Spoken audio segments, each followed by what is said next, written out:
Fala pessoal, tudo bem com vocês? Hoje irei analisar o edital do TJMG para analista judiciário da área judiciária, tá? Irei realizar alguns comentários muito pertinentes acerca desse edital. É uma prova que irá acontecer daqui a 4 meses, tempo suficiente para realizar uma ótima preparação. Irei também dar algumas dicas de como realizar uma estratégia de preparação nesses 4 meses, tanto para quem vai estudar sozinho quanto quem tem interesse em adquirir meu curso, tá? Então vamos lá analisar o edital do TJMG, pessoal. Pessoal, é o seguinte, aqui na parte da prova discursiva, que eu irei analisar só essa parte, tá? O edital fala o seguinte: o texto dissertativo abordando um tema de conhecimento específico para as especialidades de analista judiciário e bibliotecário. Aqui, como iremos pegar só a parte de analista judiciário, vamos deixar de lado a outra parte de outros cargos, tá? Então vamos lá. O que o edital aqui já demonstra nessa parte? Ele traz que o texto vai ser um texto dissertativo. O que significa isso? É um texto que você vai ter que explicar algo, tá? É simplesmente isso. Porque você pode perceber em outros concursos que fala o seguinte: olha, é um texto dissertativo argumentativo. O que significa isso? Você precisa explicar algo e argumentar, trazer um ponto de vista. Aqui não. É um texto dissertativo e você vai ter que explicar algo, tá? E o que acontece? Essa explicação vai versar não sobre tema de atualidade, vai versar sobre tema de conhecimento específico. O que seria isso? Seria matérias de direito, porque o edital nos remete a direito constitucional, a direito civil, administrativo, penal, processo penal, a direito notarial e diversas áreas assim que possa cair na sua prova. Então, de antemão, eu já te digo que não vai cair um tema de atualidade. Vai ser um tema, é o que eu chamo de redação jurídica, que é uma redação que versa sobre um conhecimento específico da área do direito, tá? O que acontece? Aqui eles falam, aqui é sobre outros cargos, né? Então aqui nós vamos prestar atenção. E aqui eles trazem mais uma explicação acerca da prova discursiva, né? Que a prova discursiva vai ser um texto dissertativo ou um estudo de caso, né? Será composta de uma questão de conhecimentos específicos do anexo 2, de acordo com cada atualidade. Será avaliado entre 0 a 40 pontos e deve ter no mínimo 25 e no máximo 30 linhas. Aqui a gente tem um problema. Quando a gente estuda a parte de redação jurídica, nós temos questões discursivas e temos estudo de caso, tá? Qual que é a diferença aqui? O estudo de caso nos traz uma história, tá? Vai te contar um caso, uma história, um exemplo mais besta aqui é a gente pegar um direito penal, fulano com intenção de matar tal pessoa, te desferiu 3 tiros na pessoa e tudo mais. Aí pergunta qual crime aconteceu, pergunta se tem ali uma qualificadora. Então, isso é um estudo de caso. Não pega a lei seca, não pega o conceito seco, aplica-se em um caso concreto. Isso é estudo de caso.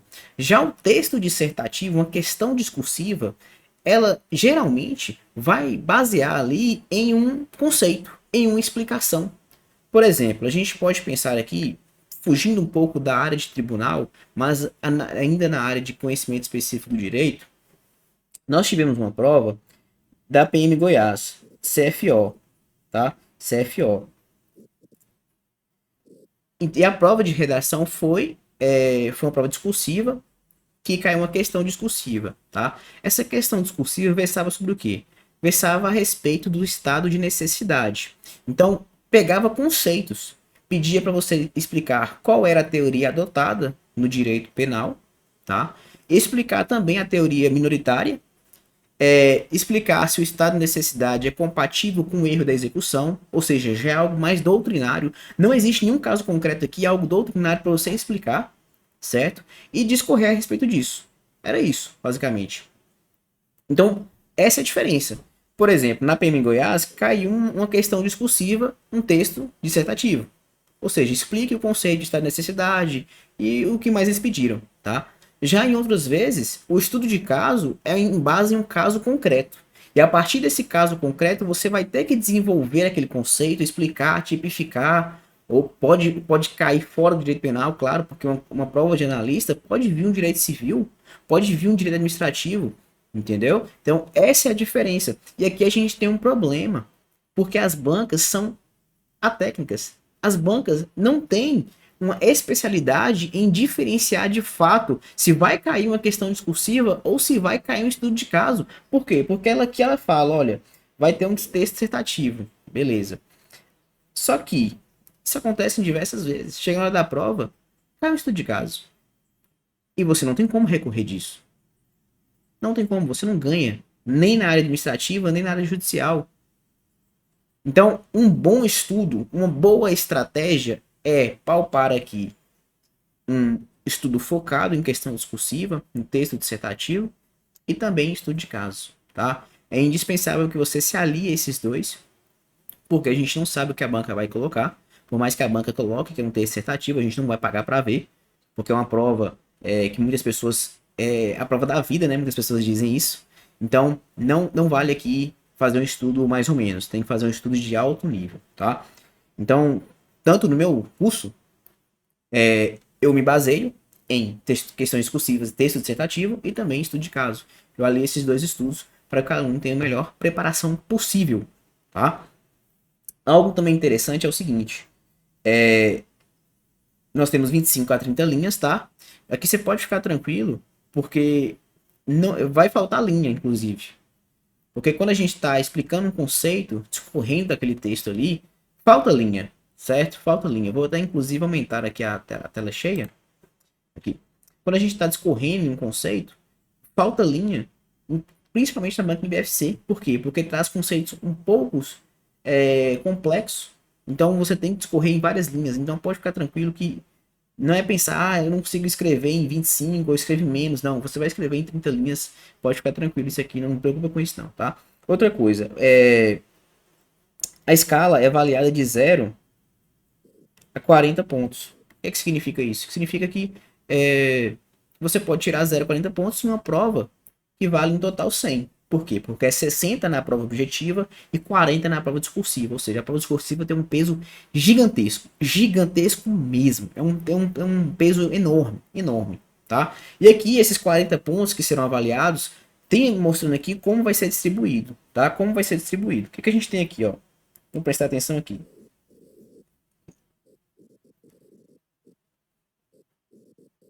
Presta atenção aqui. Vamos lá, pessoal. O que a gente percebe aqui? Olha. De antemão, nós sabemos que o conteúdo vale 20 pontos. O que seria isso? Então, por exemplo, se te pergunta um conceito, se te pergunta qual é a relação do princípio da moralidade e a vedação do nepotismo, o que você vai explicar dessa relação, do que é um princípio da moralidade e do que é a vedação do nepotismo, é a nota do conteúdo. É os 20 pontos, são os 20 pontos. Tá? É isso. Só que também é avaliado a estrutura, né? Também é avaliada a estrutura com 10 pontos, certo? E também a expressão. Expressão, pessoal, é a parte gramatical, é você saber ali colocar a vírgula, a concordância, a acentuação, crase, você saber as partes básicas que compõem a gramática textual, tá? Inclusive, uma dica que eu dou para vocês é o seguinte: vocês estão estudando português, devem estar, tá? Se você não está, estude português, porque a prova objetiva dá um grande peso para português. E o seu estudo de português para a prova objetiva é diferente de um estudo de redação. É diferente. Na prova objetiva, você vai pegar lá videoaula ou PDF e vai estudar, vai resolver questões, vai correr atrás. Na prova discursiva é diferente. Minha teoria, tá, o que eu me baseio, em que eu explico para meus alunos, é você realizar um estudo de português reverso.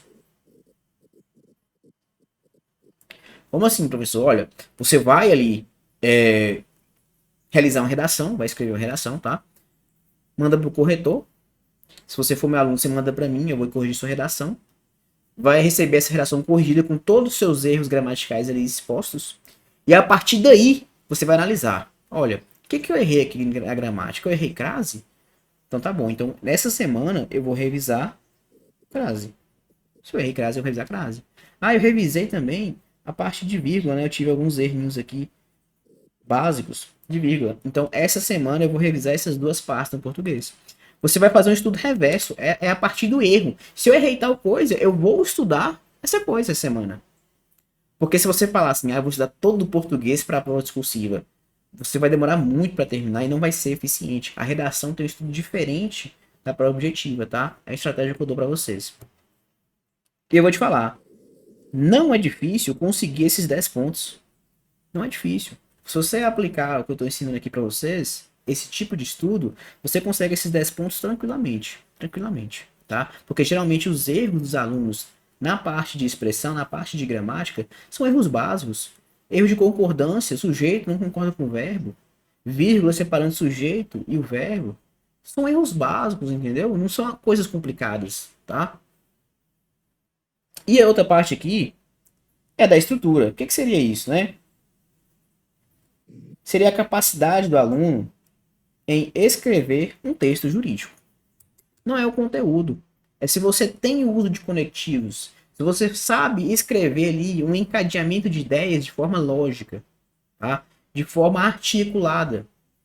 E aqui eu te falo que não é um texto com base em juridiquês. Eu não quero aqueles conectivos presos, aquela ideia de direito de um advogado, aquele texto mais truncado. Não. São coisas básicas, tá? É saber conectivo básico, saber trazer um texto básico ali, mas que tem ali todo o encadeamento de ideias, tudo bem? Então, você, aqui eu até falo, olha, um conjunto articulado de ideias. Tem que articular as ideias, tem que seu texto tem que conversar entre si, tá? Inclusive, uma dica que eu te dou é o seguinte: se nessa questão discursiva, nesse texto dissertativo, te pedir no item um tal conceito, no item 2 tal relação, no item 3 exemplos, você vai fazer no primeiro parágrafo a resposta do item um, no segundo parágrafo a resposta do item 2, no terceiro parágrafo a resposta do item 3. Por quê? Porque você tem que facilitar a vida do corretor. Você não pode chegar para o corretor e falar, olha, vou responder o item 3 no primeiro parágrafo. Não, o corretor tem milhares de redações ali para corrigir. Ele não vai perder tempo com isso, não. Você tem que facilitar a vida dele, tá? Então você vai responder de acordo com o que foi solicitado, na ordem em que foi solicitado. No meu curso, pessoal, é o seguinte: no meu curso de redação, o que eu faço? Quando eu estou dando aula para redação jurídica, que é o que eu te falei, que cobre matéria de direito, eu ensino esqueletos, tá? Eu passo para o aluno diversos esqueletos, em que ele tem ali o que colocar na parte inicial, o que colocar no primeiro parágrafo, segundo parágrafo, terceiro parágrafo, quarto parágrafo, o que ele coloca em todo o texto, de forma que ele vai ficar mais fácil o seu estudo, mais fácil. E a partir desses exemplos de esqueletos que eu passo para ele, ele consegue ali tirar esse 10 na estrutura de forma muito tranquila. Porque eu faço um encadeamento de ideias já de forma ali pré-redigida. Ele só precisa colocar ali os conteúdos. Fica muito mais fácil. É o tipo de estudo que eu ensino para o aluno em um texto de redação jurídica. Tá? Você que pode ter que esteja estudando sozinho, você dificilmente vai encontrar um esqueleto completo. Mas eu vou trazer aqui nas próximas aulas exemplos de redações em texto dissertativo. E você vai tomar com base nesse texto dissertativo, nesses exemplos, para escrever sua redação, tá? Então, isso que você deve fazer. O que eu posso falar mais aqui com vocês? Uma coisa interessante que eu noto é o seguinte: nas primeiras redações, primeira, segunda, aquela pessoa que está um tempo sem escrever, ela tende a demorar um pouco mais, tá? Isso é absolutamente normal. É tudo bem você demorar 2 horas na primeira redação de um texto jurídico, porque é um texto que vocês não têm tanto contato, né? Por quê? Porque não é uma redação que cai em diversas outras provas, não é uma redação de atualidade, né? E você tende sim a travar em algumas partes, tá tudo bem. Ao longo do tempo, ao longo de aplicar o esqueleto, ao longo de ler os temas comentados, ler os modelos de redações, isso vai diminuir naturalmente, naturalmente. O que você fazer em 2 horas, na sua terceira redação você vai fazer em 1h20. E até o dia da prova, se você reescrever 5 a 7 redações, você irá terminar aquilo ali em 1 hora, que é o tempo suficiente, tá? É o que eu ensino aos meus alunos, tá? Modelos de redações, temas comentados, tudo isso estará com base no meu curso de redação que eu vou falar mais à frente, tá? Justamente para você ter tudo aquilo ali que você precisa em uma só área de conhecimento, para que você não gaste tempo pesquisando na internet, tá? Aqui, pessoal, eu tinha colocado aqui só mostrando aqui a pontuação, né? A gente tem 60 pontos da prova objetiva, e 40 da discursiva. É um peso gigantesco na prova discursiva. E eu acho muito bom. Eu acho muito bom, tá? Não é porque eu dou aula de redação que eu acho isso bom, não. É porque eu vejo muito aluno muito bom que quando tem um concurso que não tem redação, às vezes ele fica por um ponto, dois, três. Porque pode ser que ele não seja tão bom em decorar conceitos, decorar lei seca. Mas quando tem uma redação em jogo, ele consegue se diferenciar. Redação é corrigida e ele vai lá para cima. E aquela pessoa que leu muita lei seca, que fez um estudo muito mais em pós-edital, fica um pouco mais travada na redação. Que não tem um professor para auxiliar, que não tem um curso bom para auxiliar. Então, eu acho bom ter uma redação. E eu falo para vocês, vocês têm cerca de 4 meses até o dia da prova. É mais do que suficiente. É um tempo que geralmente acontece no pré-edital. É até estranho, né? Geralmente acontece isso no pré-edital. Geralmente você começa a estudar uns 4, 5 meses antes da prova, não tem nem edital, e é o tempo suficiente.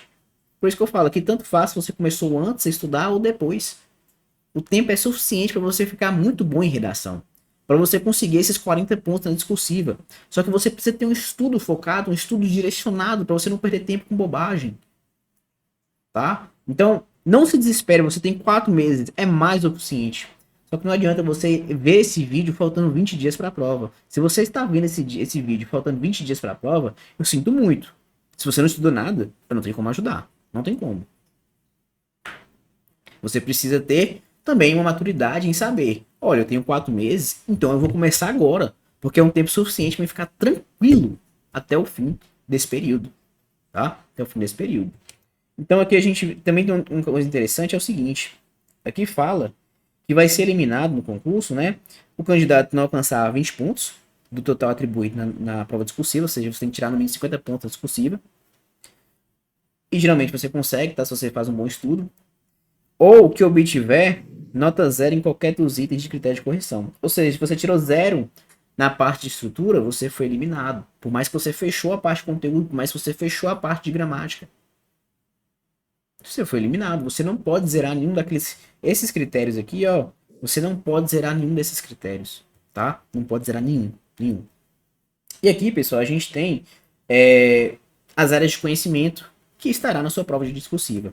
Pode cair uma redação sobre direito constitucional, sobre administrativo, sobre civil, processo civil, penal, processo penal, noções básicas de direito notarial e registral e direito do consumidor. Todo o meu curso é baseado nessas matérias, tá? Todo o meu curso. Por quê? Porque eu não só ensino você a escrever uma redação. Eu te trago ali temas comentados da área do direito, áreas com mais incidência de cair, e diversas redações modelos, para que você saiba ali a ter uma certa familiaridade com o texto discursivo jurídico, tá? E aqui o que acontece, pessoal? A gente é interessante ter alguém para orientar. Por quê? Porque nós professores analisamos provas anteriores de outros tribunais.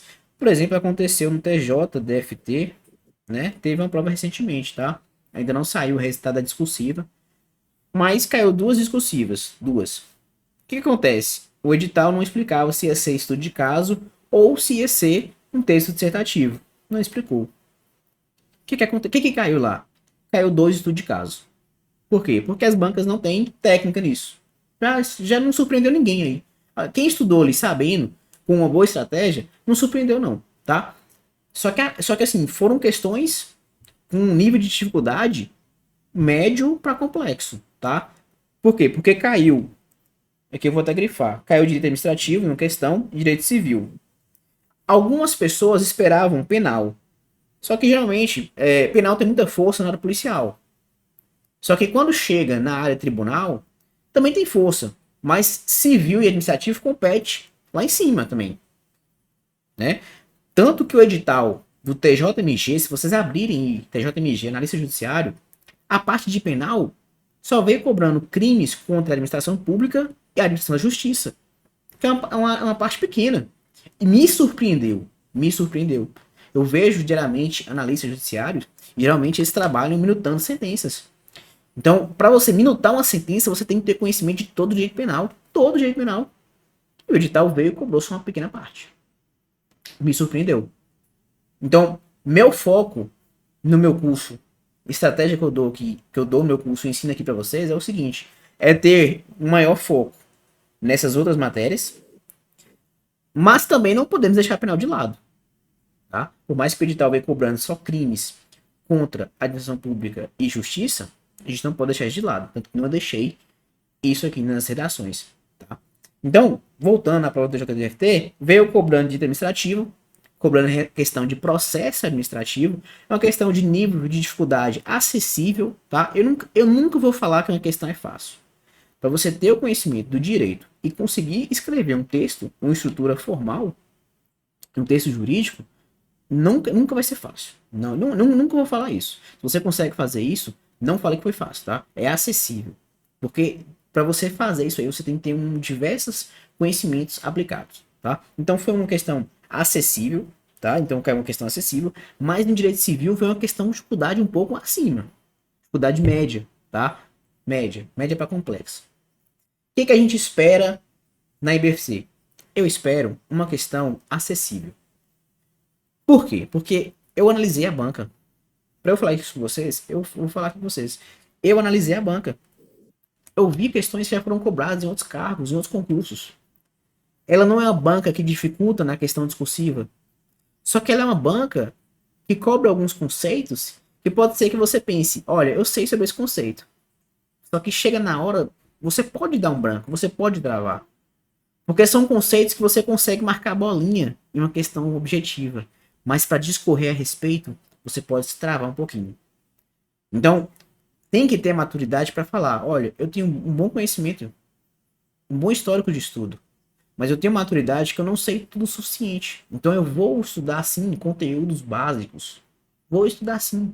Porque se cair algo a respeito disso, pode ser que eu não saiba discorrer. E é isso que vamos basear com vocês. Para que vocês saibam discorrer do básico ao avançado. Mas esperando que nessa prova, acredito que vai ser acessível. Só que isso não significa que vai ser fácil. Muita gente vai rodar por causa disso. Porque lembra, se você tirar menos 20 pontos, você é eliminado. Se você zerar algum critério de conhecimento de correção, você é eliminado também. Muita gente vai rodar nesse concurso. Então tem que ter maturidade para saber que conceitos básicos precisam ser revistos. Que o texto não vai ser complexo, vai ser acessível para médio, mas precisa treinar muito para conseguir ser aprovado. Ao longo da semana, eu irei postar mais vídeos. E eu tenho interesse, sim, em postar uma redação modelo de um texto aqui para IBFC, gratuitamente aqui no YouTube.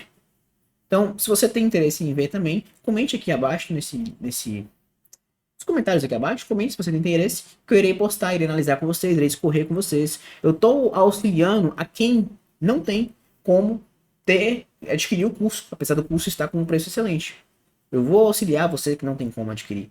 Vou te explicar a melhor estratégia possível, tá? Pode ficar tranquilo quanto a isso. E quem tem interesse em adquirir o curso, vai ter também a melhor preparação possível, comigo auxiliando no passo a passo até o dia da prova, tá? Eu espero que vocês tenham gostado desse vídeo. Eu irei trazer mais conceitos, mais explicações, mais algumas redações de modelos a respeito desse concurso. Até o fim, eu irei estar com vocês auxiliando no passo a passo. Espero que vocês tenham gostado. Comente abaixo se vocês querem ver a redação modelo da IBFC. E até mais.